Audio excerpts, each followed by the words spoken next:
¿Ahí me escuchan? Sí. De golpe me empezó a hacer ruido el auricular, no sé qué pasó. Gracias, Mariana. Entonces, sí, hablabas del que tiene que ver con un vínculo emocional, después hablaba de los tipos, ¿sí? Ahora vamos a ir recorriendo eso y me van a ir ayudando con lo que se acuerden. Pero es exactamente de ese tema que vamos a hablar ahora. Eh, Voy a ir compartiendo.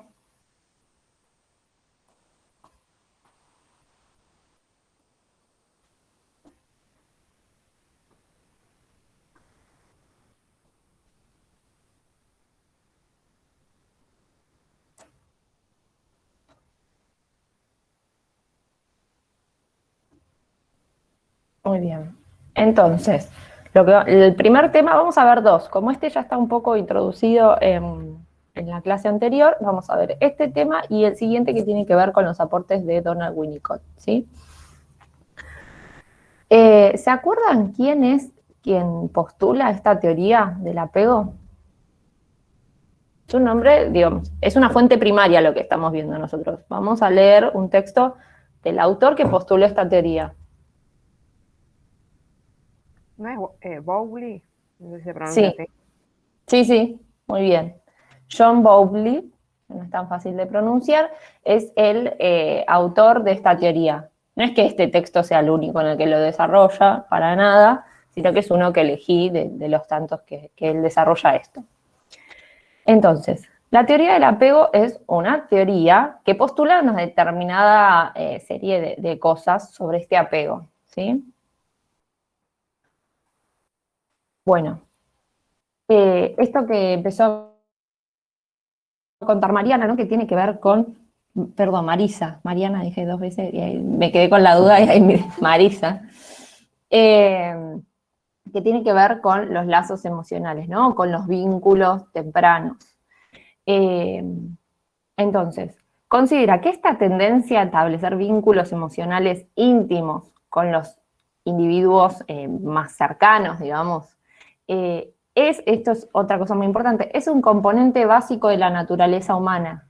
Es decir, ¿se acuerdan cuando hablamos de el modelo organicista y el modelo mecanicista? Que uno era mucho, a ver, que uno era anti-innatista y el otro era más innatista, aquello que viene con nosotros. Bueno, esto es muy importante. Para Bowlby no es que depende, no sé, con qué persona se encuentre si va a existir esta tendencia o no, con qué ambiente se encuentre si va a existir esta tendencia a establecer los lazos emocionales íntimos. No, él dice que esta tendencia a establecerlo es un componente básico de la naturaleza humana que está en todos los seres humanos e incluso en el neonato, ¿no? En cuanto recién nace ya empieza, ya se nota, ahí podemos empezar a ver esta tendencia a establecer estos lazos con las personas cuidadoras. Es verdad que en muchos textos o muchas veces vamos a caer en decir mamá, ¿sí? Pero siempre lo tenemos que entender como aquella persona más cercana al niño, o aquellas personas, no es que tienen que ser una sola, pero podemos entender que no es necesariamente la madre biológica, ¿no? Eh, Esto para no aclararlo de cada vez. A veces vamos a decir mamá, estamos hablando de aquella persona que se encuentre más cerca del niño, que a veces es la mamá biológica y a veces no. Puede ser el papá, puede ser una abuela, puede ser una madre adoptiva, ¿no? Pero tiene que ver con aquella persona que está ahí y que va a cumplir ese rol de mamá, ¿sí? Más allá de qué persona lo encarne. Muy bien. Y también va a decir que es importante que esta tendencia prosigue a lo largo de la vida, hasta la vejez. Es decir, que siempre vamos a tener esta tendencia a establecer lazos emocionales íntimos, ¿sí? Es algo propio de los seres humanos. Obviamente que lo vamos a necesitar de diferentes formas cuando somos unos bebés de 2 días a cuando somos adultos, por supuesto, pero sí sigue existiendo esta tendencia. Esto también estaba en el video, o sea, ¿pudieron entender cómo era esa experiencia, esa situación en la que ponían a los nenes chiquitos, que se iba la mamá? Digo, ¿se entendía algo de eso? ¿Alguien le puede contar a los compañeros si alguien no lo llegó a ver? ¿Qué le hacían a los nenes? Hola, primero buen día. Hola, buen día. Los ponían en una habitación con la madre, con juguetes y con un tercero, otra persona. Entonces la madre se iba, volvía, el nene si lloraba, bueno, la madre tenía que volver enseguida, no pasaba más de 30 segundos. La persona, esta tercera persona, también trataba de consolarlo. Había nenes que lo aceptaban, había nenes que no, era según el tipo de apego que tenían con su mamá. Ujú. Muy bien, muy bien. Eh, entonces, en esta situación que le decía, ¿no? La situación extraña, que tiene que ver con ponerlos ahí con otra persona extraña que no es su mamá o que no es la persona con la que tienen el vínculo de apego, y ver cómo reaccionaban los niños y a partir de allí pensar qué tipo de apego tenían estos niños. Ahora, en un par de diapositivas más vamos a llegar, pero entonces, esta teoría, hasta donde llegamos acá, es que es formulada a partir de estas observaciones de cómo los niños responden cuando se los coloca en un lugar desconocido. ¿Sí? Eh, y qué pasa ahí en el vínculo entre el cuidador y el bebé en ese momento o a la vuelta. Digo, sin ir más lejos, más allá de esta situación medio de laboratorio, eh, estas cosas se observan, ¿no? Cuando uno, ahora en pandemia un poco menos, pero cuando uno va con un hijo a donde hay otras personas, ¿no? Hay nenes que se pegan a la mamá como garrapatas y uno no los sacan todo el rato. Hay otros que luego de, digo, después de llegar, después de, ¿no? Siempre está ese momento tenso de saludar a los extraños. Muchos nenes que después de eso se pueden empezar a soltar y hay algo de, digo, que pueden explorar. Por lo general, ¿no? Con un apego seguro, que después lo vamos a ver, están mirando a la mamá, ¿no? O si están jugando y de golpe se caen, ¿qué hace el nene? Están acá, está con los primitos, están jugando y el nene se cae. ¿Qué hace? Lo primero que hace es llamar a la mamá, Seguro, ¿no? siempre. Siempre llama a la mamá. Incluso a veces antes de hacer algo, ¿no? Como esa mirada a ver si mi mamá está ahí, si mi mamá no se fue. Bueno, todas estas cosas son como cuestiones más cotidianas de estas manifestaciones del apego, ¿sí? Que podemos ver cómo el nene cuando, digamos, se siente mucho más seguro cuando está con su cuidador principal y que eso significa que puede salir a explorar también el entorno, siempre sabiendo que puede como retornar, ¿no? A este lugar más seguro. Siempre está pispeando ahí, sí, sigue estando. Y entonces, es importante esta teoría que subraya el estatus primario y la función biológica de los lazos emocionales íntimos. A ver, primario en tanto que es embrionario, que viene del sujeto, que es necesario, y hay algo que yo no puse en esta diapositiva, pero que es muy importante, que Bowlby va a decir que tiene una función de supervivencia, ¿no? Que hay algo de esto que con lo que venimos como chipeados desde que nacemos, que es esta tendencia a establecer lazos emocionales, que lo que nos van a ayudar es, en primer lugar, a sobrevivir, ¿sí? A que el otro nos cuide y que podamos sobrevivir porque nacemos totalmente indefensos. No somos como otros animales de la naturaleza que, algunos más, unos menos, ¿no? Pero que se pueden manejar de otra forma en cuanto nacen. Nosotros venimos muy indefensos. Entonces hay algo de esta tendencia que nos sirve, que es una función para autoconservarnos, ¿sí? Y lo otro que subraya es cuán importante es el vínculo con los cuidadores para el desarrollo de un niño, ¿sí? Que ya es algo que venimos ahí charlando, pensando, y que Bowlby también hace énfasis ahí, ¿sí? Muy bien, entonces, yo acá a veces aclaro esto de que es una teoría que establece todas estas cosas, porque a veces en algunas respuestas el año pasado me ponían, la teoría del apego es los vínculos con los cuidadores, ¿no?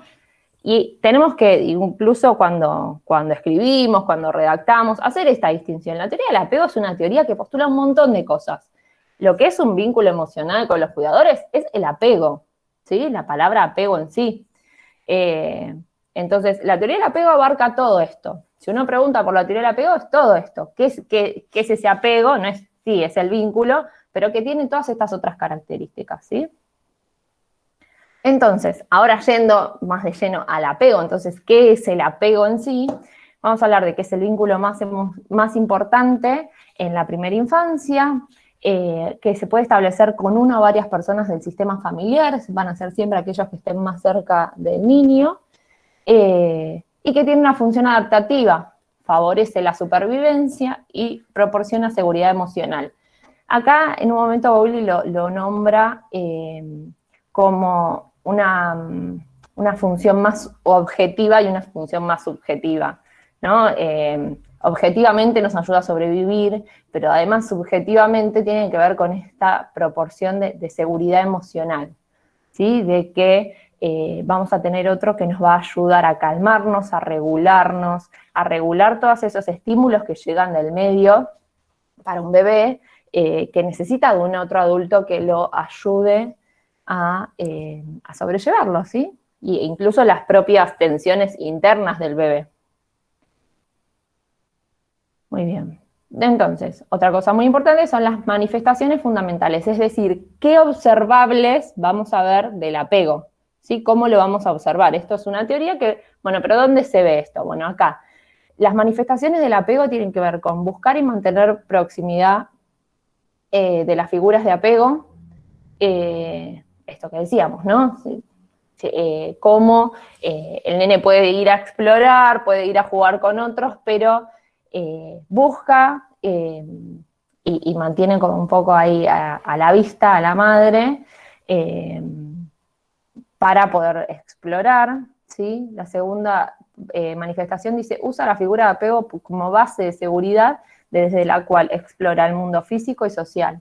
Sí, es desde ahí que el nene se va a ir moviendo. Digo, lo podemos pensar de una forma bien gráfica, ¿no? Como el nene moviéndose realmente en los lugares desde los cuales puede seguir teniendo a vista a la mamá si él lo quiere, ¿no? Se da vueltas. O sabiendo que está, digo, a veces no están físicamente, pero sabiendo que está disponible, sabiendo que está ahí si me pasa algo, ¿sí? Y desde ahí me animo a salir a explorar. Si yo tengo miedo de que mi cuidador desaparezca, va a ser mucho más difícil que yo salga a explorar el mundo, ¿sí? Porque me da terror que si yo me doy vuelta ya no esté, ¿sí?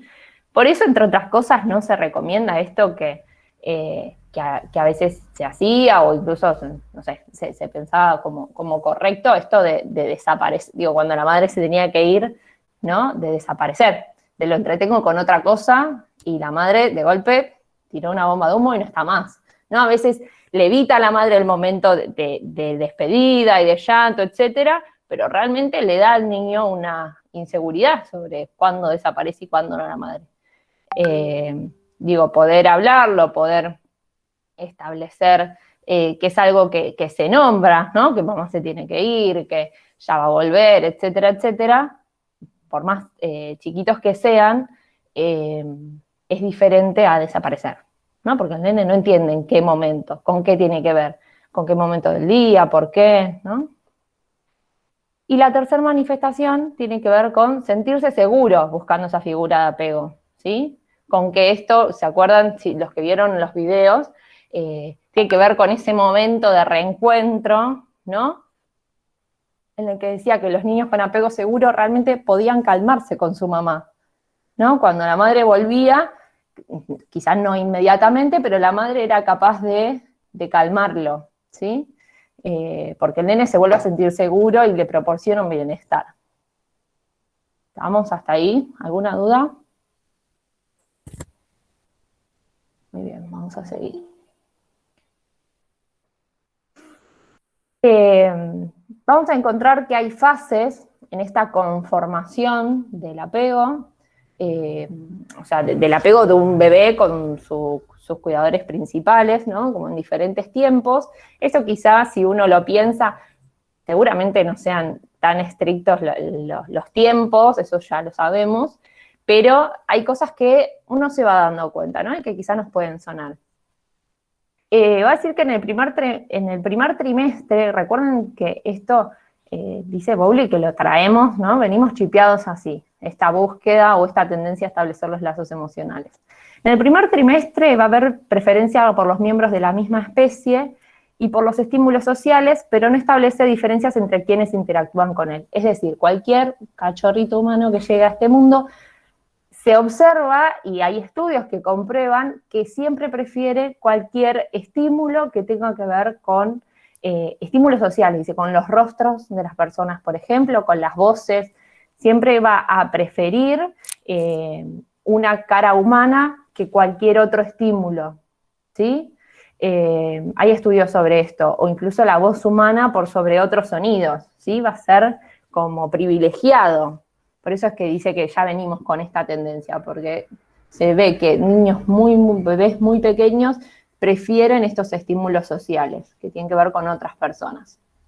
Pero no establece todavía diferencias entre qué personas interactúan con él, ¿sí? Estamos hablando 1, 2 y 3 meses de vida. Seguramente que vamos a encontrar algo diferente con los cuidadores principales, digo, y son los que más interactúan con él, pero en general van a preferir cualquier voz humana antes que otro sonido, van a preferir cualquier rostro humano antes que otro sonido. En el segundo trimestre, es decir, serían 3, 4 y 5 meses, digamos, hasta que empieza el sexto, o 4, quinto y sexto, va apareciendo una preferencia por quienes los cuidan, ¿sí? Se empieza como a observar esta, que se puede elegir, ¿no? Prefiere a los que más conoce, pero dice que aún no suele rechazar a otras personas, que es lo que cambia en el segundo semestre y es lo que se nombra a veces como la angustia del octavo mes, y empieza a haber como cierto momento en los bebés en los que sí empiezan, ¿no?, a rechazar a los otros. Y es cuando decimos que están más mameros, ¿no? Que se suelen aferrar a los más conocidos y ya no interactúan con todos los que se le acercan, ¿no? Entonces, acá es lo que dice Bowley, es que ya en este segundo semestre ya hablamos desde los 6 meses hasta el año, se forman los sistemas relacionales de apego, es decir, se van formando estas relaciones de apego con los cuidadores principales, y empieza a haber cierto rechazo o temor a las figuras más desconocidas, ¿sí? Ya empieza a haber esto que veníamos nombrando, ¿no? Quizá cuando alguien se tiene que ir, alguno de estos cuidadores, puede haber manifestaciones ya de protesta y de ansiedad, porque hay un reconocimiento, ¿no?, de esa partida y de ese apego, ¿sí? Acá ya dice Bowley, está el sistema de apego claramente formado. Después, desde cuando veamos Piaget, también podemos pensar esto mismo desde otra perspectiva, no porque se anule una perspectiva con la otra, pero también Piaget va a decir que más o menos a esta altura también el nene empieza a tener como una noción de conservación de objeto, y entonces empieza a darse cuenta que el otro se va, ¿no? Digo, lo que podemos también pensar, pero acá lo que dice Bowley es que ya está conformado ese sistema de apego, y entonces cuando esa figura de apego no está, aparecen manifestaciones de ansiedad, ¿no? Y a partir del primer año de vida es que esta figura de apego le funciona, ¿no?, como esta base segura o esta plataforma a partir de la cual puede empezar a ser más independiente, ¿sí? Puede, digo, en cuanto a relacionarse con otras personas, explorar, etcétera, gracias a sus capacidades de locomoción, ¿no?, empieza a poder explorar más solo, gana cierta independencia, y eso también va a decir que es gracias a esa figura de apego que funciona como base, ¿sí? Muy bien. Después va a hablar de pautas. Pautas, siempre piénsenlas como tipos de apego, ¿sí? Las pautas de apego son los tipos que va a desarrollar. Bowley conceptualiza 3. Después, como ustedes vieron en el video, hay otros autores que conceptualizan una cuarta, que la vamos a nombrar, pero que no la van a encontrar en el texto porque no es de Bowley. Existen 3 tipos para Bowley, y lo importante es que estas pautas o estos tipos de apego que se establecen durante los primeros años va a estar influida por cómo sus cuidadores pueden reaccionar al niño, cómo se pueden vincular con él, y y que esta pauta, dice, tiende a persistir. Dice, no necesariamente, porque puede con otras personas ser diferente, pero por lo general, una vez establecida un tipo de apego, tiende a persistir. Dice, por un lado, porque los padres o el progenitor o el cuidador en general no cambia su forma de vincularse con el niño. En general podría suceder que de golpe al padre, a la madre le sucediera algo que hace que, algo en su vida, ¿no? Que hace que se pueda vincular de otra forma con el bebé, con el niño, pero por lo general tiende a permanecer igual. Y dice, y además que cada pauta tiende a perpetuarse a sí misma, porque la forma en la que el niño aprenda a vincularse, también eso de alguna forma lo va a trasladar incluso a otros vínculos, ¿sí? Si es un niño inseguro o inseguro, por lo general también tiende a perpetuarse. Ahora vamos a ver si son niños que por un tipo de apego evitativo tienden a hacer las cosas ellos solos y a no esperar nada de la figura de apego, incluso aunque se encontrara luego con otra persona que pudiera estar más pendiente de él, van a tender, ¿no? A no buscar eso. ¿Sí? Se perpetúa a sí misma porque también las personas involucradas de alguna forma se adaptan a manejarse de esa forma, ¿sí? O a depender mucho del otro, ahora vamos a ver, a estar muy pegado al otro, etc. Hay 3 tipos entonces. El apego seguro. ¿Se acuerda alguien de los que estuvieron viendo el video qué pasaba? Acá no está escrito. ¿Qué pasaba con los niños con apego seguro en la situación extraña?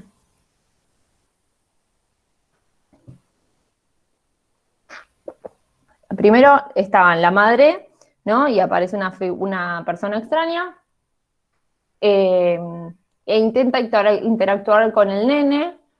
¿Qué pasaba? Y después la madre se va, ¿no?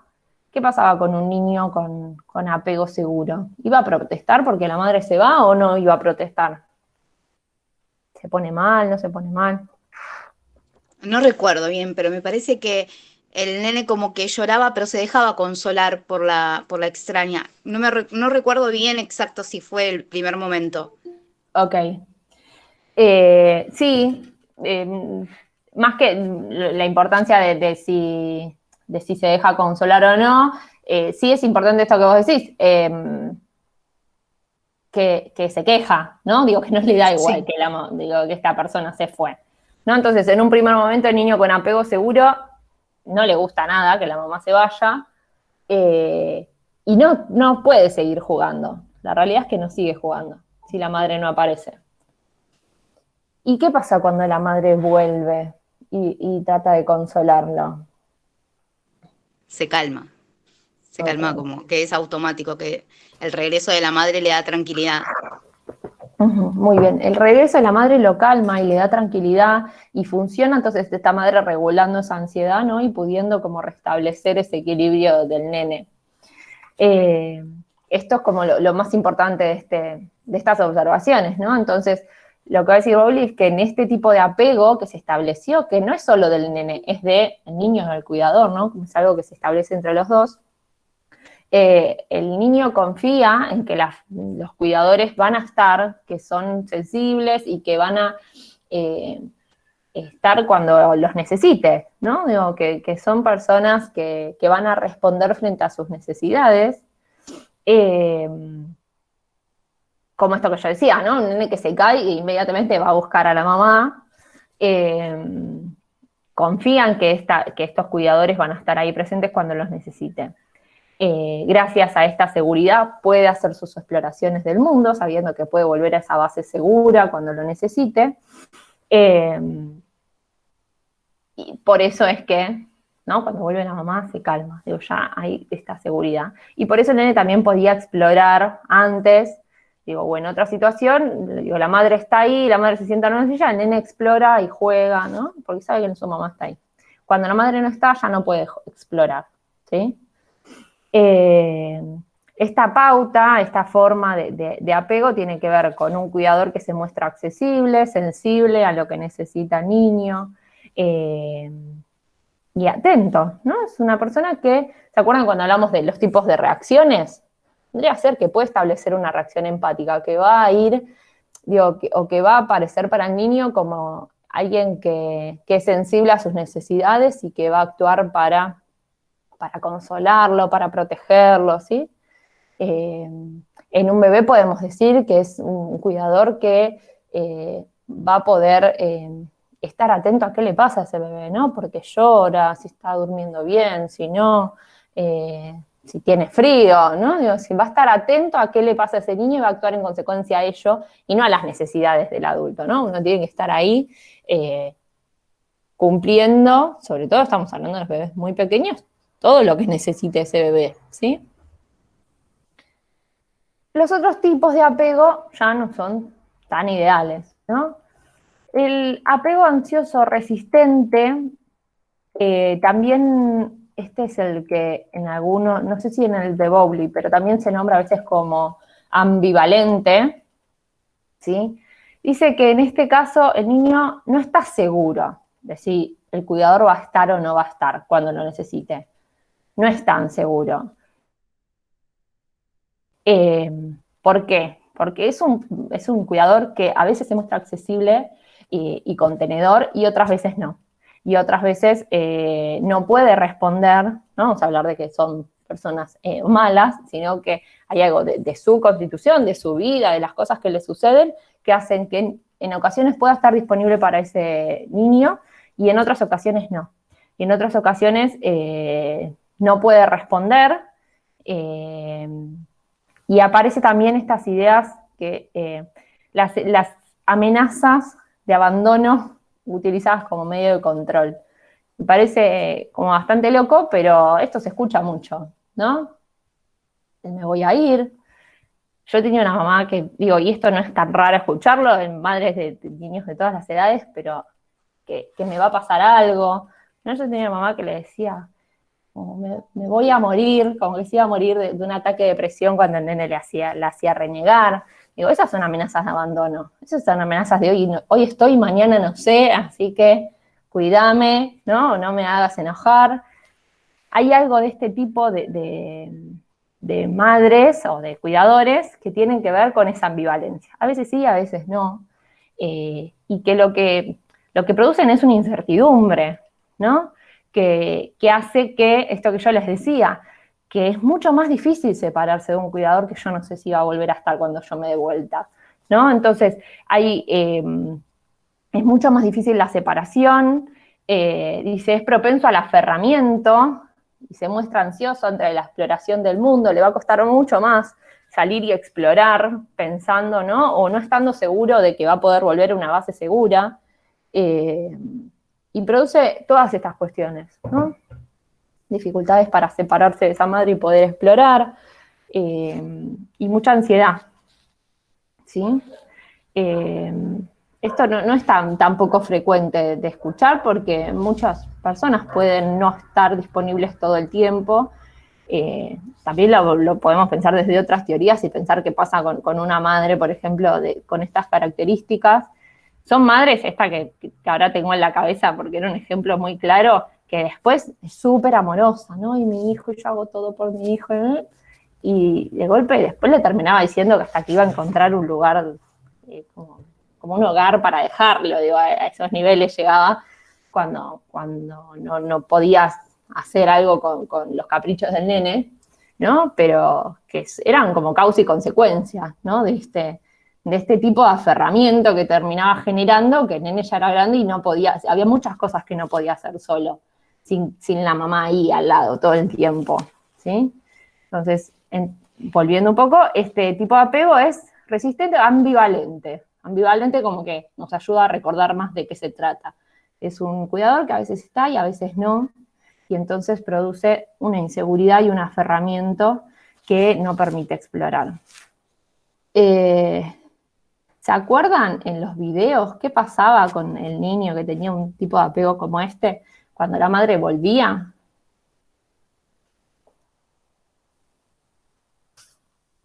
¿Lo podía calmar la mamá? Me parece que en ese caso ni siquiera la madre lo podía calmar. Uh-huh.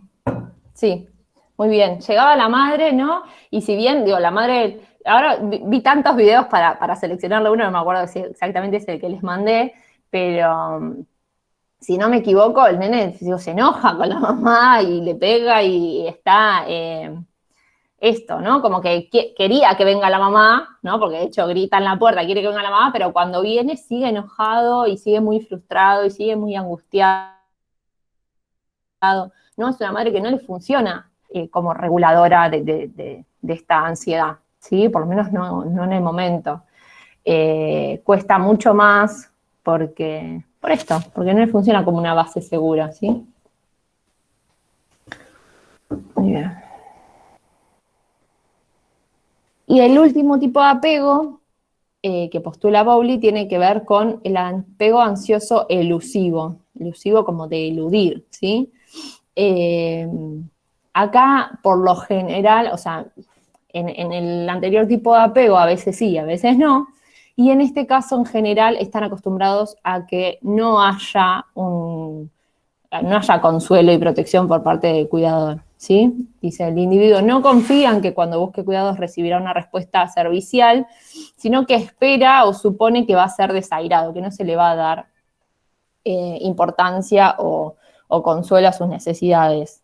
Esto hace que sea un niño, una persona que intente vivir sin ese apoyo, siendo como muy autosuficientes, ¿no? Y no van a no van a esperar esa base segura, directamente no se va a contar con eso. Y es el resultado, digamos, de un cuidador que rechaza repetidas veces la búsqueda del niño, ¿no? Digo que hay una tendencia natural que el niño va a hacer, que va a buscar, pero es una madre que en general rechaza las necesidades del niño, ¿no? Entonces el niño se va a hacer más autosuficiente. De esto no me acuerdo si había un ejemplo claro en el video, pero podríamos decir que podría ser un nene que no le diera tanta importancia a que la madre se vaya, ¿sí? Porque no estaría establecido esta como relación de necesidad para explorar el mundo. No hay relación entre la exploración y la base segura, sino que el niño ya está acostumbrado o no espera del otro para poder vivir, ¿no? Para poder explorar. ¿Sí? Profe, ¿le puedo hacer una pregunta? Sí. ¿Difiere mucho si en vez de usar lo que dijo Bowlby, podemos mencionar lo que dijo Mary Ainsworth, los apego seguro, apego inseguro, habitante y ambivalente? No difiere, que en realidad que Ainsworth trabaja con él, ¿no? Quizá lo que cambian incluso sean las traducciones, yo no lo tengo tan claro, pero no difiere con los nombres que elijamos o qué versión elijamos, son los mismos. Gracias. Bueno, Profe, tengo otra consulta. sí, ¿Tiene que ver con las edades, ¿qué cosa? la teoría del apego? Porque en el primer video muestran como si fuesen 3 edades diferentes. En la primera edad, que es más grande, que tendría un nene más o menos de 8 años, cuando muere el padre y la madre no se puede ocupar de ellos, el primer nene como que está más seguro, más tranquilo, y después muestran al nene de la nena del medio, que es la que empieza a querer llamar la atención de la madre que no puede brindarle toda la atención, y después muestran al nene chiquito, y los dos últimos tenían apego inseguro y el primero tenía apego seguro. Bueno, sí. Más que, no sé, no depende directamente de las edades, pero ahí lo que podemos pensar es que este niño más grande había tenido mucho más tiempo de establecer este vínculo, ¿no? Y este apego seguro con la madre antes de que la madre empezara como a desaparecer, ¿no? O a no poder responder. Hay algo ahí como esa pauta que tiende a perpetuarse, que había tenido como más tiempo en ese niño mayor, pero no está directamente relacionado, ¿sí? Con las edades.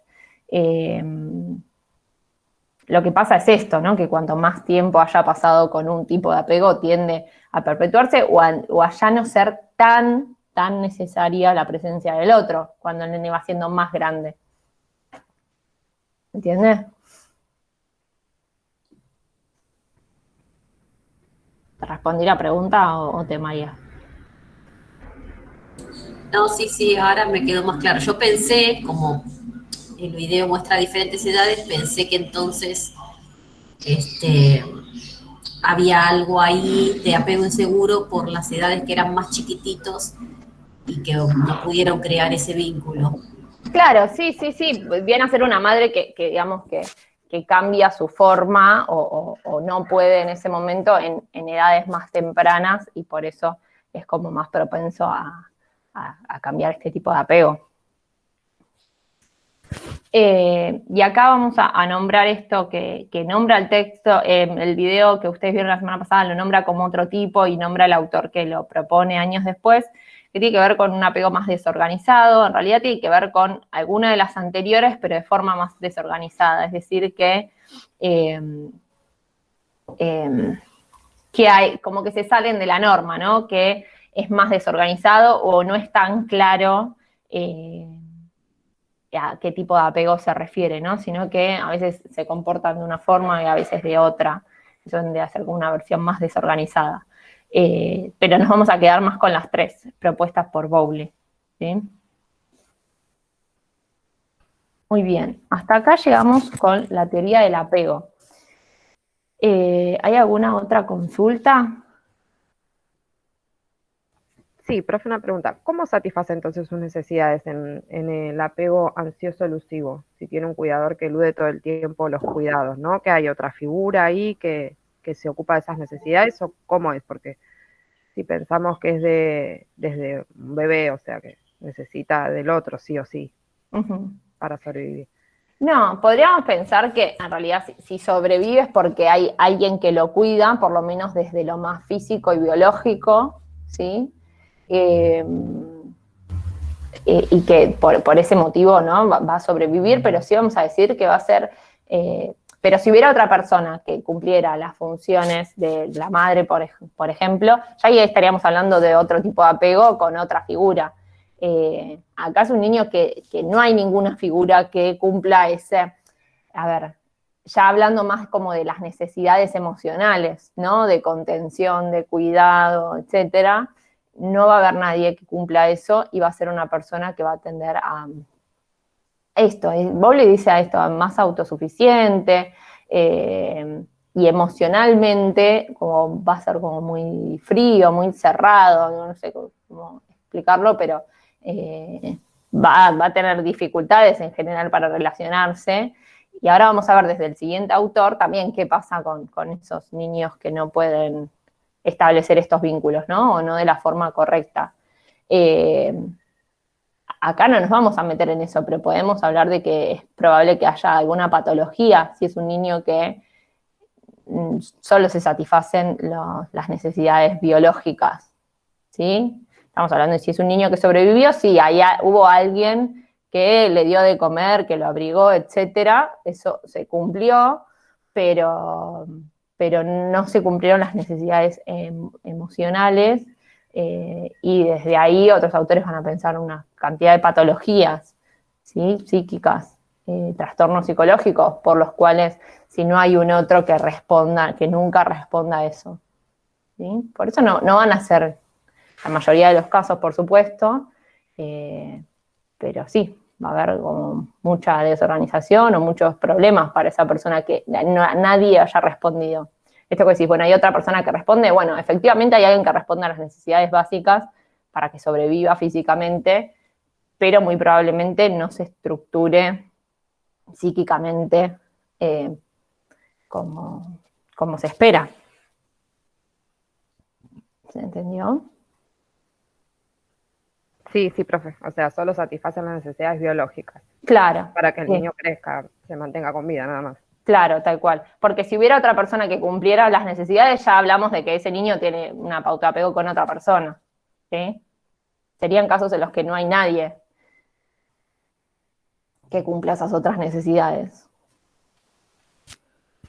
Ahora vamos a poder pensarlos también desde nuestro siguiente autor, que es Donald Winnicott, psicoanalista, especializado en niños, que va a hablar también en estos textos que seleccioné, acá los ven acá arriba, con la pareja madre lactante y el papel del espejo de la madre y la familia en el desarrollo del niño.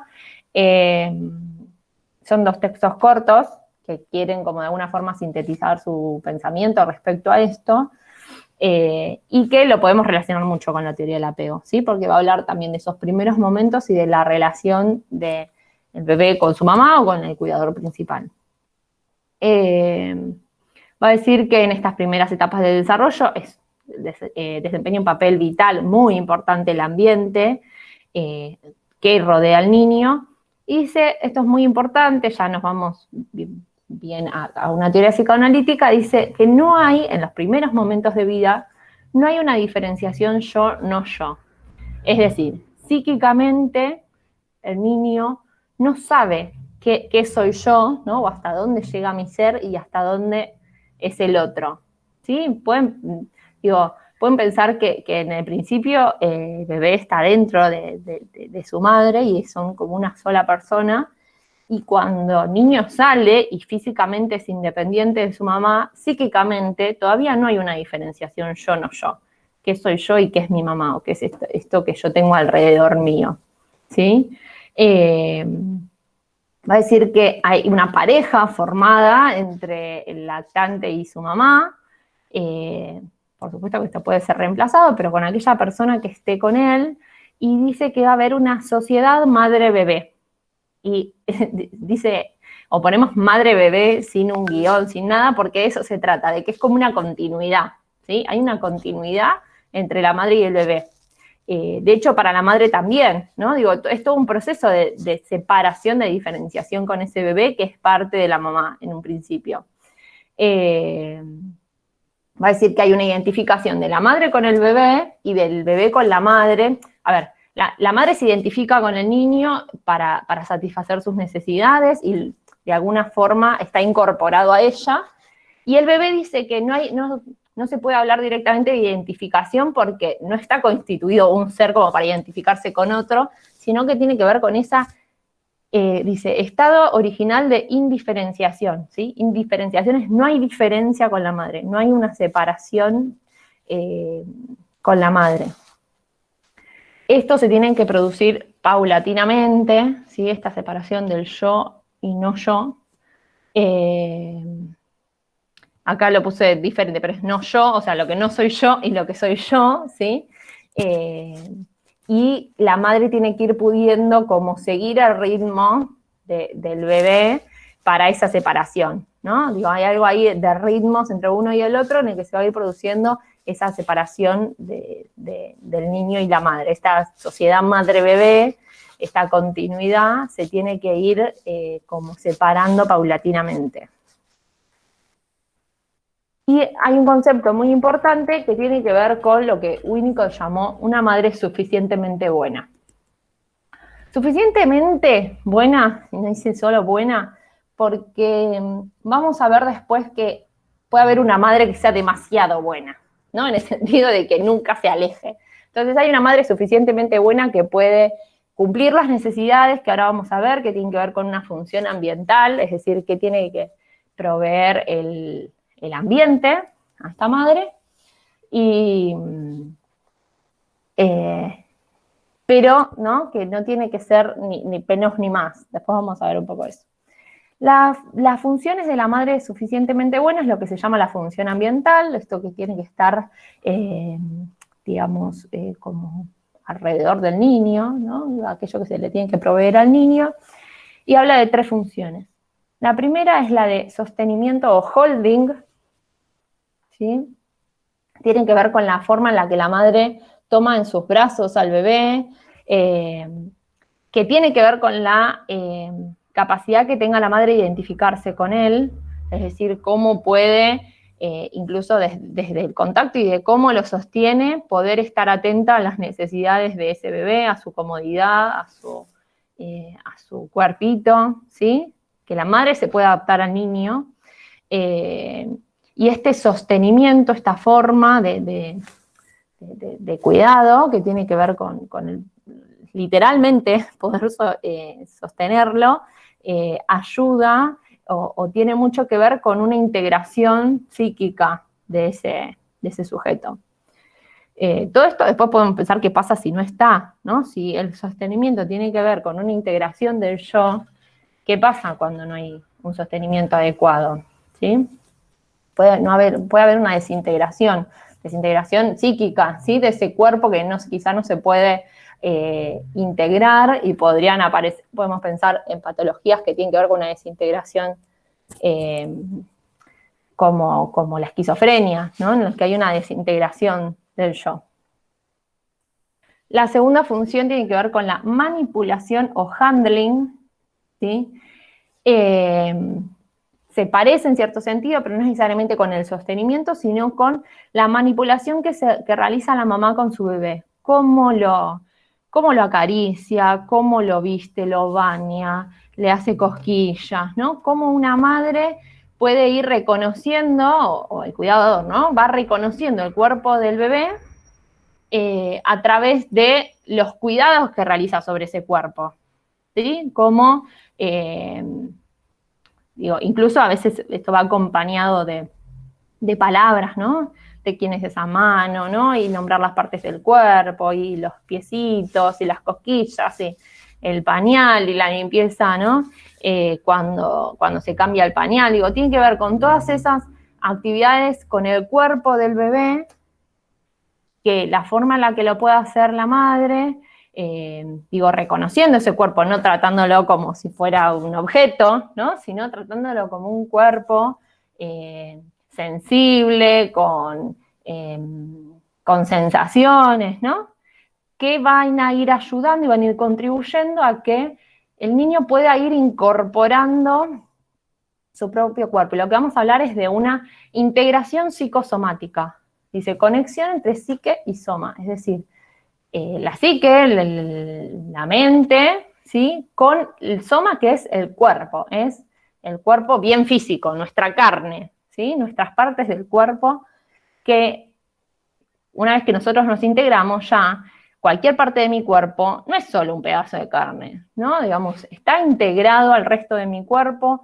Hay toda una construcción psíquica sobre cómo es mi cuerpo, sobre las partes de mi cuerpo, ¿sí? Que se logra, que no es algo que esté dado psíquicamente, sino que se construye esa integración psicosomática, ¿sí? Que mi cuerpo es mío, que tiene, estas capacidades, etcétera. Tiene que ver con un reconocimiento de ese cuerpo que no se da automáticamente, sino que es ayudado o es promovido por estas funciones maternas, por estas funciones de los cuidadores, que reconocen ese cuerpo como tal, reconocen ese cuerpo como unificado, como capaz de proporcionar satisfacciones, ¿no? Tiene que ver con eso, que una persona después pueda encontrar su cuerpo como un cuerpo que puede satisfacerse o tener sensaciones placenteras, etcétera, tiene que ver con esta integración psicosomática. ¿Sí? Ahí también podemos pensar en estas integraciones, estas faltas de integración con el cuerpo que se producen en algunas patologías, ¿sí? En las que a veces no reconocen partes de su cuerpo, o hay patologías muy graves en las que los pacientes están convencidos que les faltan partes del cuerpo, ¿sí? Hay esquizofrenias en las que están convencidos, por ejemplo, de que le sacaron los órganos. Hay algo de esa integración psicosomática que falla en patologías graves, ¿sí? Y la última función tiene que ver con la presentación o mostración de objetos. Esto tiene que ver con cómo el cuidador le presenta al mundo, ¿sí? Cómo las otras cosas que aparecen en este mundo se le presentan al niño. Dice que la madre, poniendo en juego su capacidad de adaptación, es decir, de estar atenta y de adaptarse a las necesidades del niño, le presenta al mundo al bebé de forma tal que recibe una sensación de omnipotencia. Esto quiere decir que si el niño tiene hambre, ¿no? Y la madre puede interpretar esto, estar atenta y perceptiva que el niño tiene hambre, y le presenta, seguido a eso, la leche o el pecho, ¿no? Esta sensación de omnipotencia tiene que ver eso, con yo tengo una necesidad y aparece, ¿no? Y de golpe aparece un pecho que me alimenta, ¿sí? Esto genera una sensación de omnipotencia, que aquello que yo necesito o deseo aparece, ¿sí? Imagínense, nosotros de grandes, sí, pudiéramos decir, lo que yo quiero, lo tengo, ¿sí? Eso sería una omnipotencia. Esta sensación es la que tiene que proveer la madre al niño, ¿sí? Dice, este sentimiento le permite al bebé creer que él crea ese objeto, ¿sí? Que él crea ese pecho que lo alimenta y los otros objetos que existen, y este proceso dice, favorece la capacidad del bebé después de relacionarse con los objetos y con el mundo exterior. ¿Sí? Por supuesto que esto después se frustra y el nene en algún momento se va frustrando con que no es omnipotente, pero sí hay algo de esta forma de presentarle el mundo al bebé que facilita su incorporación al mundo, ¿sí? Y a las otras cosas que existen. Entonces, las funciones tienen que ver con el sostenimiento, con el sostén real, ¿no? De cómo se lo tiene en brazos, con las manipulaciones o los cuidados activos que se producen sobre el cuerpo del bebé y sobre cómo se le presenta al mundo, ¿sí?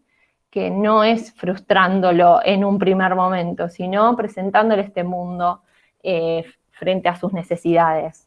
También desde esta teoría, por ejemplo, podemos pensar estas ideas o estas formas de crianza que se proponían, que por ejemplo tenían que ver con dejarlo que llore, ¿no? O estas formas de hacerlos dormir dejándolos solos en la cuna. Bueno, ¿qué está pasando ahí con esa función ambiental? También con el apego, ¿no? ¿Qué tipo de apego se puede establecer ahí si uno lo deja que llore?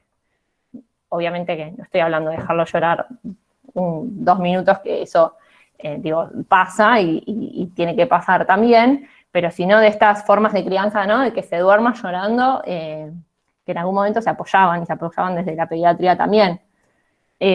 Profe, también lo de amamantar. Antes se decía, tengo un hijo de 14 años, antes se decían, no, es cada 2 horas, no importa si el chico tiene hambre o no, y ahora está libre de demanda. Ahora, bueno, hace unos años está libre de demanda. Claro, tal cual. Ok.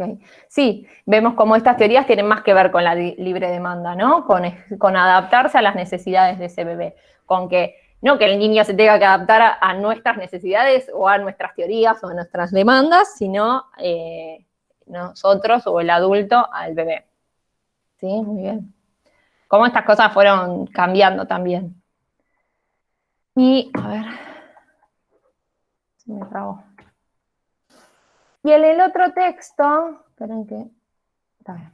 En el otro texto que van a encontrar de Winnicott, hace más hincapié en algo que él nombra como el papel del espejo de la madre. ¿Sí? Dice que cuando el bebé ve el rostro de la madre, el cuidador principal, se ve a sí mismo. ¿Por qué? Porque él no se conoce, él se está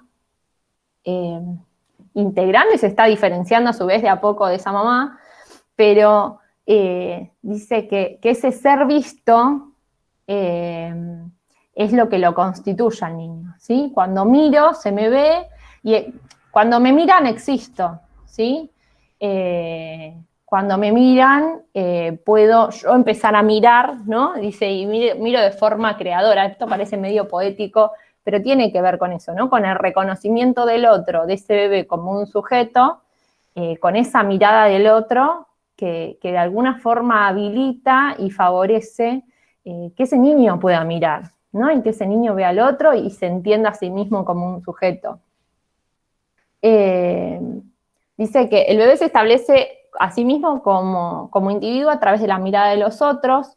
De hecho, ¿qué ideas? Acá lo podemos pensar más, digo, el bebé no puede establecer todavía estas conexiones, pero podemos pensar que los otros siempre nos funcionan como espejos y que muchas de las ideas que nosotros tengamos de nosotros tienen que ver con aquello que nos devolvieron los demás, ¿sí?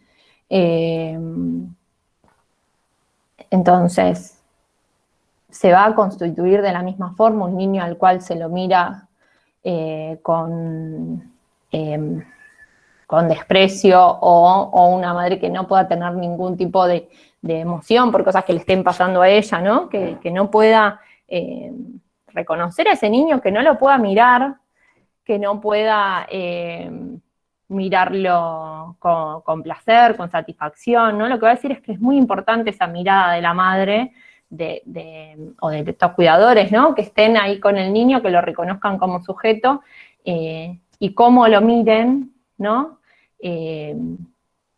Cómo lo miran es cómo responde, ¿no? Cómo esa cara que me está mirando, cómo se siente, ¿sí? Va a tener que ver cómo el nene se pueda reconocer, el bebé se pueda reconocer a sí mismo, ¿sí? Dice que a medida que se desarrolla, las identificaciones se multiplican porque no va a ser solo estos cuidadores principales, la madre y el padre, sino también con otros, ¿no? Con más personas que aparezcan ahí y que, a ver, es importante, hablamos de mirada, pero a esto también le podemos sumar las palabras, ¿no? Le podemos sumar cómo uno se presenta frente al niño o qué uno dice sobre ese niño, ¿no? Uno los llena de palabras lindas y de miradas lindas, por lo general, a los niños, ¿no? Y qué lindo, y qué bien, y qué bueno, aunque tenga un día de vida, ¿no? Digamos, hay algo de esa mirada y de esas palabras que van constituyendo al niño psíquicamente, y que no es lo mismo si no están, o si hay otras, si hay palabras hostiles, o si es una madre que no puede tolerar, ¿no? Mirar a ese niño. Ahora, después vamos a ver un ejemplo que hay en una película. Winnicott va a llamar preocupación materna primaria a esto que nosotros venimos nombrando, que tiene que ver con esa disposición y capacidad de la madre para despojarse de sus intereses personales y centrarlos en el bebé, ¿sí? Esto tiene que ser así en un primer momento. La madre de un recién nacido tiene que poder despojarse de sus otros intereses y concentrarlos en el bebé. Hay una creciente identificación con el niño, dice, en el embarazo, como un objeto interno, y, digamos, gracias a esa identificación tendría esta capacidad o esta disposición para centrar sus intereses en el bebé. Es natural o es esperable, o es el proceso normal, que la madre paulatinamente vaya recuperando el interés por sí misma y por otras cosas, ¿no? Dice, en la medida en que el niño sea capaz de tolerarlo. Es decir, dice, esquivale una suerte de destete, más allá del destete puro, de cuando uno le deja de dar la teta, cuando la madre empieza a poder centrar paulatinamente sus intereses también en otras cosas que no sean ese bebé. ¿Sí? Este es el proceso normal. Hay una primera identificación total en la que la madre tiene que estar, digamos, 100% a disposición de ese bebé, y hay algo de esto que tiene que ir progresivamente separándose, ¿sí? En la medida que el niño pueda tolerarlo.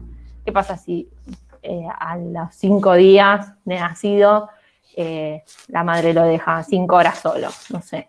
Digo, eso no suena como que sea una separación o que estos intereses en la madre vayan apareciendo a medida que el niño pueda tolerarlo, ¿no? Sino que es algo progresivo y acompañado de otras capacidades, ¿no? Del niño.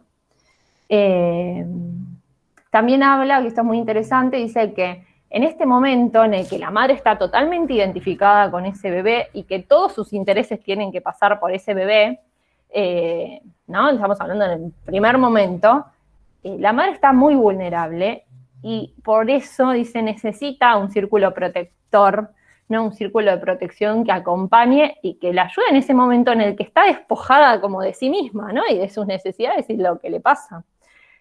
Por eso se necesita como estas otras personas, quizá no tanto para estar con el niño, que en este momento está como en esa sociedad madre-bebé, sino para acompañar a esa madre que se encuentra vulnerable, ¿no? Por estar totalmente a disposición de ese bebé, ¿sí? Y a partir de esto, ¿no? De esta idea de que primero tiene que haber una primera identificación total con el niño y luego se tiene que ir diferenciando, es que él va a postular que hay 2 clases de trastorno materno.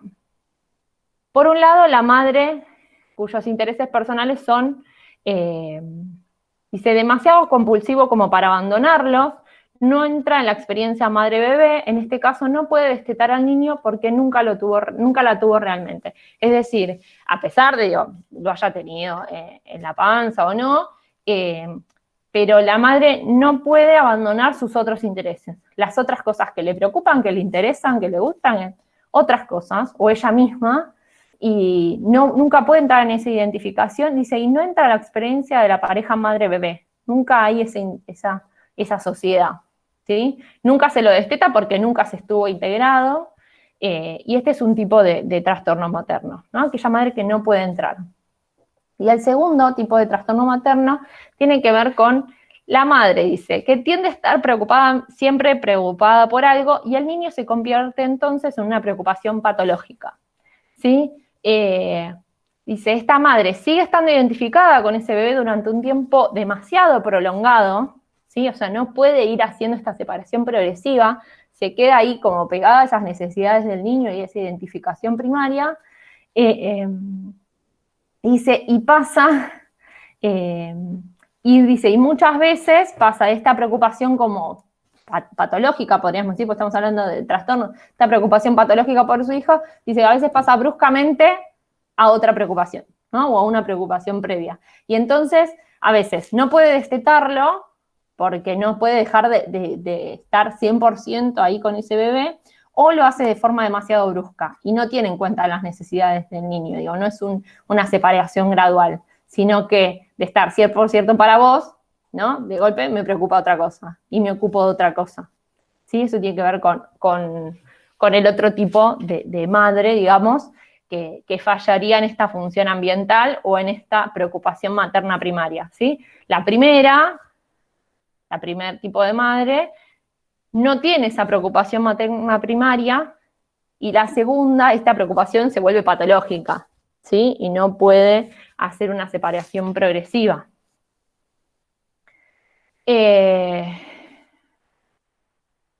Espérenme, que quería ver, está bien. Bueno, estas cosas algunas ya las fuimos diciendo, entonces en esta pareja de la madre y el niño no hay separación yo, no existe un yo, el niño no tiene un yo, y parte de esa identificación de la madre que tiene con él, ¿sí? No conoce objetos externos, sino que es solo esta sociedad madre-bebé.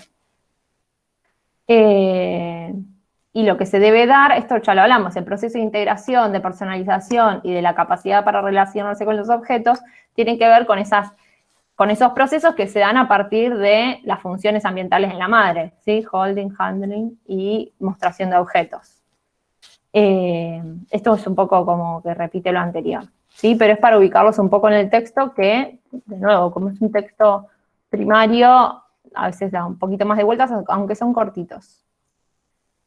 Entonces, retomando o un poco cerrando lo que venimos diciendo, si el niño tiene una madre suficientemente buena, ¿se acuerdan que tenía que ver con holding, handling y mostración de objetos? Inicia un proceso de desarrollo, dice que es real, ¿sí? La madre puede darle apoyo y entonces el yo del niño, ¿sí? Como instancia psíquica, el yo puede fortalecerse y está, dice, apuntalado por su madre. Esto es muy parecido, lo podemos pensar como este apego seguro, ¿no? Apuntalado en su madre, parte del vínculo con su madre que el niño puede explorar y en este caso se integra, ¿no? Y tiene un yo. Y desde entonces, dice, puede organizar defensas psíquicas, desarrollar su personalidad, ¿sí? Porque parte de esta primera identificación con la mamá. Dice, este niño con un yo fuerte es gracias al apoyo yoico de la madre, que le prestó en su momento, ¿no? su identificación y su yo para que el niño se pudiera conformar y después se pudiera separar, ¿no? Hay una madre que apoya y que da este apoyo yoico para que el niño pueda como crearse a partir de ella y después irse separando progresivamente. Cuando el apoyo yoico de la madre no existe, es débil o tiene altibajos, el niño no puede desarrollarse de forma personal y entonces el desarrollo está condicionado. Dice, el verdadero self, este es un concepto de Winnicott, no llega a formarse y queda oculto tras un falso self. No nos vamos a meter en qué sería un falso self, pero tiene que ver con una constitución psíquica patológica, ¿sí? En la que no se terminaría de formar una personalidad propia, si lo queremos decir así, ¿no? Un yo propio y real, sino que termina como pegado a otros, ¿no? Termina identificándose y haciendo un como sí, pero que no es un desarrollo yoico personal, singular, ¿sí? En el que se puede crear una personalidad singular de esa persona, sino que va a quedar como pegado a otros o va a tener otro tipo de trastornos. Estamos hasta acá, fue un montón. Pero yo ahora les voy a mostrar unos videos que podemos retomar algunos de estos conceptos. ¿Alguna duda hasta acá?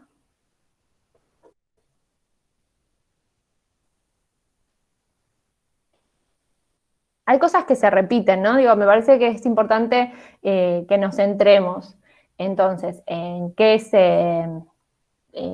el apego, quién lo postula, qué tipos de apego hay, cuáles son las manifestaciones, ¿no? Como centrales. Y respecto de Winnicott, centrarnos en entonces, ¿qué es una madre suficientemente buena?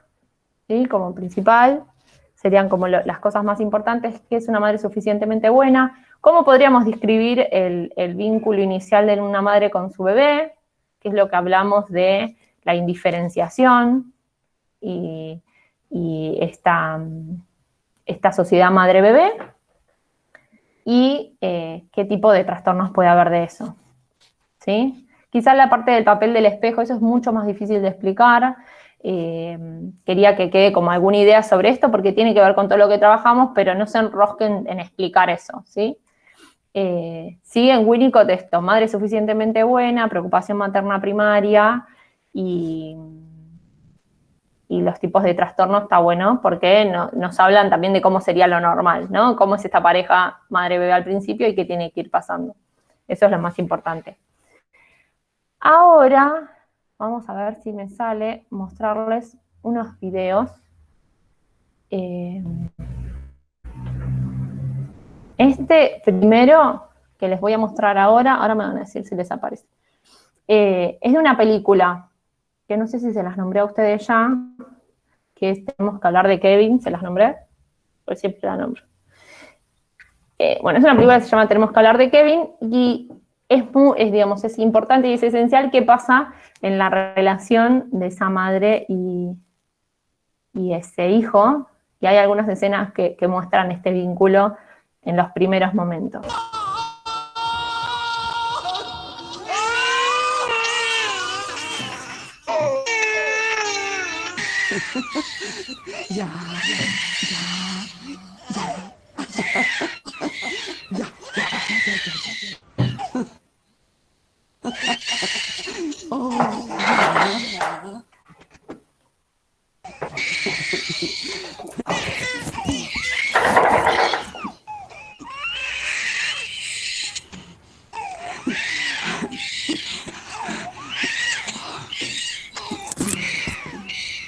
¿Se está escuchando ahí, no?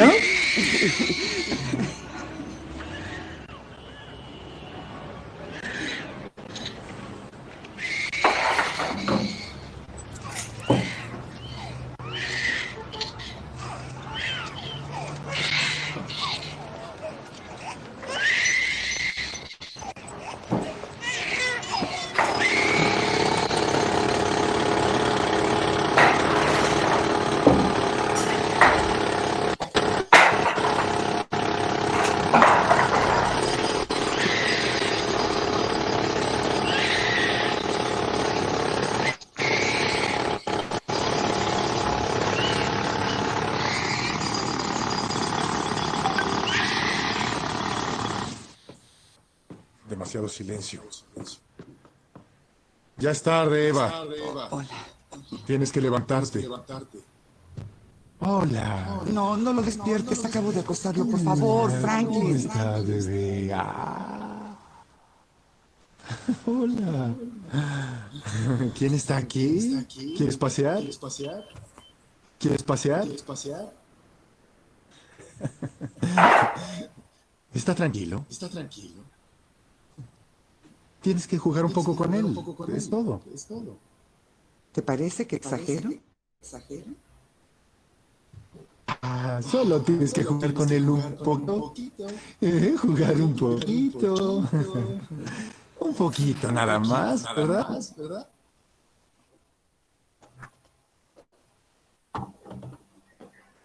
No está. ¿Se escuchó? Sí, ¿no? Ok. ¿Qué Se piensan de escuchó esta que primera lloró escena? todo Claro, La ¿qué cara de la madre. piensan Hay de momentos esta que yo me escena? sentí identificada, porque cuando no los podés calmar, que salís, no sé, la mina se queda al lado del tipo que está rompiendo la calle para dejar de escuchar al chico, porque llega un momento que no sabés qué hacer. O sea, y la cara de la madre totalmente descolocada, sacada, cansada, o sea, es súper entendible. Ujú, muy bien. Pero Aparece, bueno, igualmente, esto, o sea, le faltó el abrazo, ¿no? El ujú, contenerlo en el momento del primer llanto. O sea, me parece que sí, también eso. hay algo que se ve representado en esa escena, ¿no? Como ella lo tiene así, parece que medio que lo sacude, ¿no? Y no hay ahí algo. Y en el primer momento, esta es una película que se basa en un libro, ¿no? Y en el libro está como mucho más explicado, porque encima está en primera persona del lado de la madre, ¿no? Pero en esta primera escena en la que ella está en la cama ahí como posparto y tiene esta cara, digo, hay algo que no se nota en esa escena, pero él nunca se prende a la teta, nunca, y ella lo siente desde un primer momento como un rechazo, y hay algo ahí que no va, ¿no? Y en estas escenas algo se ve, ¿no? Como ella ahí sacudiéndolo, él no calmándose, esta madre que no le funciona para regular sus emociones, su tensión, ¿no? Y después, bueno, aparece el padre, que todas esas escenas con el padre son como que lo querés matar. Uno podría pensar si con el padre el niño podría haber establecido otro tipo de vínculo. La realidad es que el padre casi no está, entonces si bien aparece y parece que... Tampoco es que lo calma, el padre, sino que justo llegó y está durmiendo.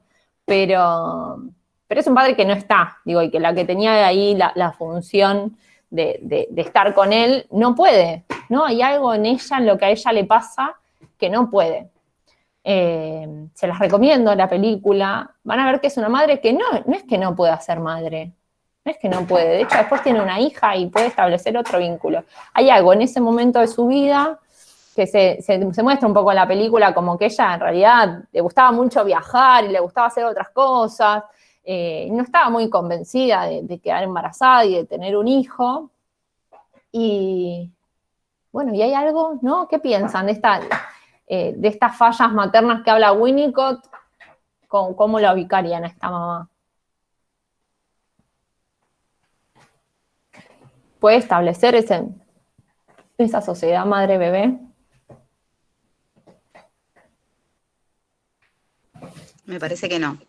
Yo tengo dos hijos y digo, estos pibes no me vinieron con manual. A veces, muy linda toda la teoría, pero a veces es muy difícil ponerse en el rol de mamá y cuando llegan los pibes que son personas completamente diferentes a vos. Y vos tenés que entender eso y manejarlo desde ahí. Entonces, pobre mujer. Sí, Digo, sí, sí, sí. capaz, qué sé yo por ejemplo sufrí posparto, estuve 19 días sin dormir, con la piba acá. Y bueno, por ahí ella no lo pudo hacer. No sé. Sí, entendiendo que no era nada fácil, ¿no? Digo, que eso que ella no puede y eso en lo que falla, es algo que es realmente muy complejo y que uno deja todo, digo, todo lo más propio por ese momento. Y es una mamá que en ese momento no puede, ¿no? Eso representa esta película. Una mamá que por otras cuestiones, no porque no quisiera, no puede establecer ese vínculo con el niño. También vamos a pensar, digo, y lo vieron en el texto anterior con las chicas, que el niño es un sujeto, perdón, es mi perrita haciendo ruido, esperen que se lo voy a sacar.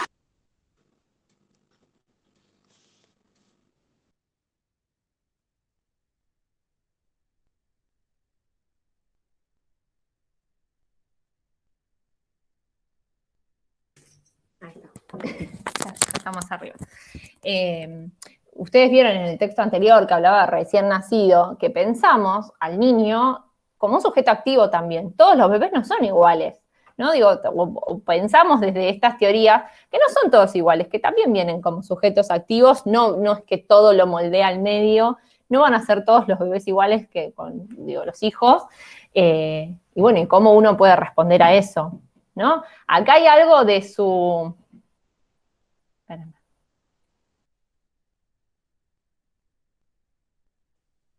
Mi bebé está terrible, yo tengo una cachorra de 7 meses, me mira y muerde el mueble, pero si está sola no lo hace provocándome. Bueno. Entonces, bueno, pensar que esto es un ida y vuelta, ¿no? Pensar esa relación madre-bebé realmente, por supuesto que hay una gran asimetría, pero sí hay algo del bebé que devuelve. Y esta, por ejemplo, es una madre que esto escrito en primera persona, ella dice, él me rechaza desde el primer momento, ¿no? Ella tiene esa sensación de rechazo de ese bebé en un primer momento y medio como que todo se sigue de eso, ¿no? Digo, ese rechazo, y que ella intenta que sea diferente, y después si ven otras escenas de más grande, ella le quiere jugar y el nene la ignora, en los que desde su perspectiva, ¿no? Ella es rechazada por el nene. Si pensáramos al niño como completamente pasivo, pensaríamos, no, querida, digamos, es todo tu responsabilidad, ¿no? Es un bebé, pues cómo vos lo trates.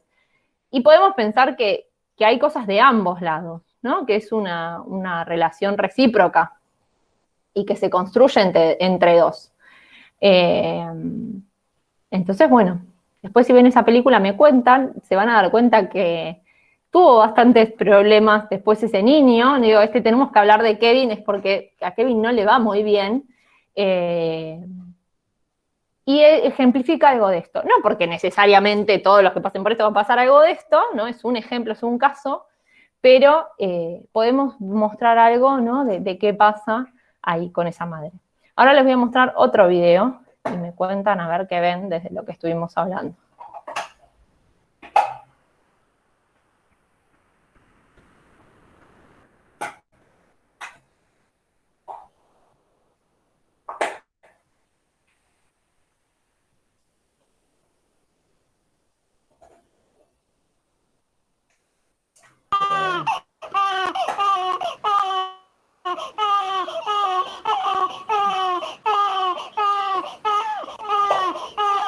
Malo, papi.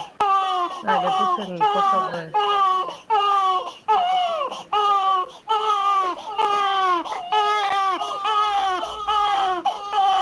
Ay, no.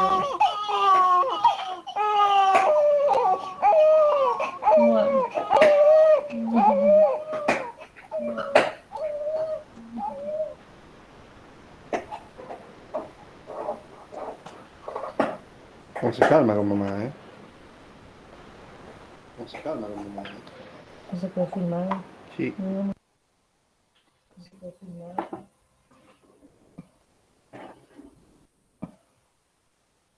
Ahí está. El remate del papá. El remate del papá nos dice todo, ¿no? Dice cómo se calma con mamá, ¿no? Y esa es una escena de 1 minuto que sintetiza eso. Sí, es una película de terror, los gritos, ¿no? Pero también la calma con la que esa mamá se puede tomar ese llanto del bebé, no por ignorarlo, sino, bueno, por saber que no le terminaba de acomodar la ropita y lo sostuvo. Digo, podemos pensar, por supuesto, que no siempre va a ser así y que habrá otros momentos en los que esa madre se pueda desesperar, pero comparando escenas, podemos pensar en un llanto y en el otro, ¿no? Y en lo que le pasa a una mamá con ese llanto y lo que le pasa a la otra mamá con ese llanto. Esta mamá no se desespera y no se enoja, no se siente frustrada por ese llanto, sino que lo contiene. ¿Cuáles de estas funciones ambientales piensan que se pueden ver en este segundo video?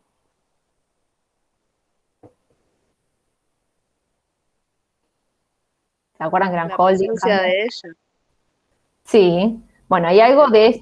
Sí. ¿Cómo? Que es diferente, son dos personas diferentes a Uh-huh. a la película anterior. Uh-huh. Sí.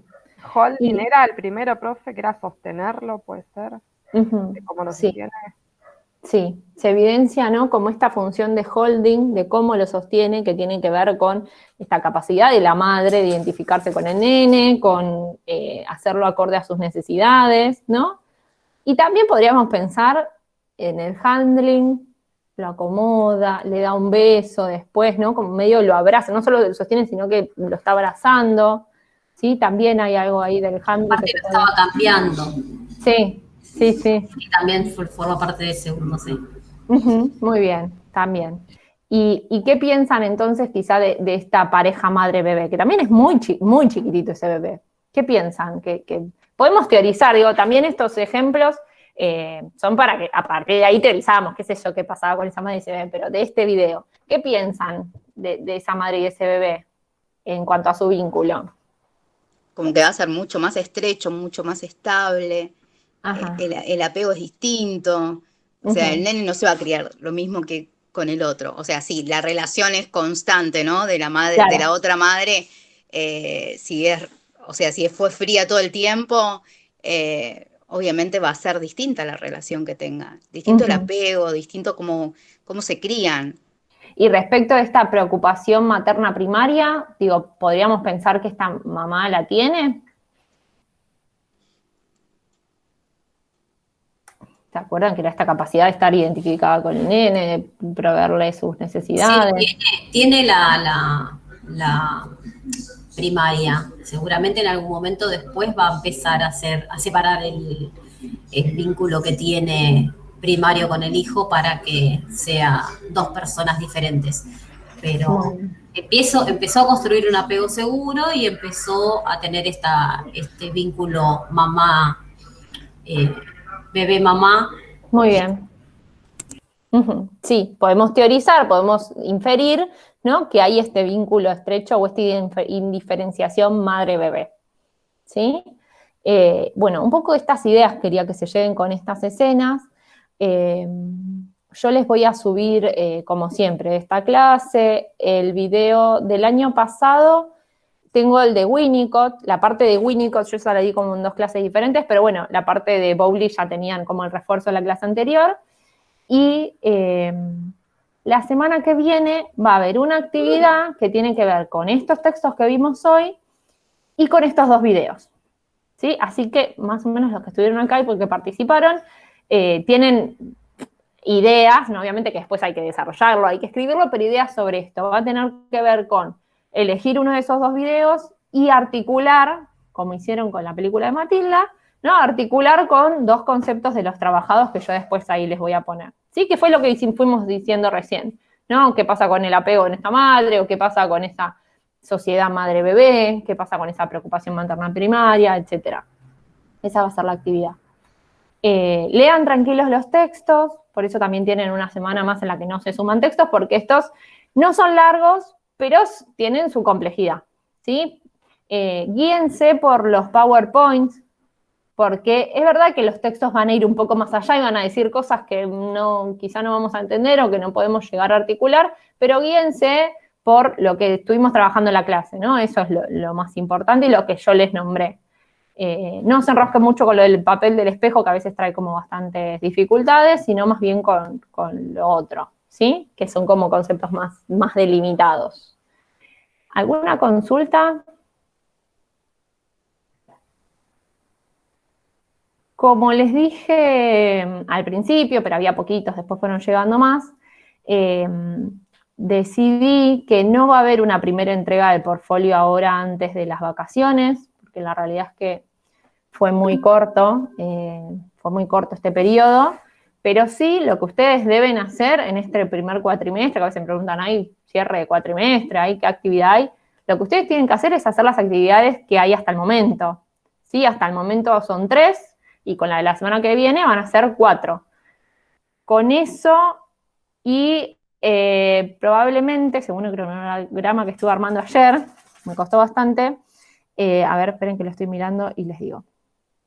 La próxima clase es asincrónica y van a tener la actividad esta que les estoy contando. Y la siguiente, que es la última antes del receso, vamos a empezar con el texto más que con el texto, no es el texto de Piaget, pero es un texto que habla sobre la teoría piagetiana, ¿sí? Y como es la última, vamos a hacer actividad, o sea, va a haber sincrónico y actividad para que la hagan durante las vacaciones. Pero van a tener ahí 5 actividades del cuatrimestre. ¿Está bien? Bueno, ¿alguna duda más? ¿No? Bueno, cualquier cosa estamos en contacto ahí por mensajería interna.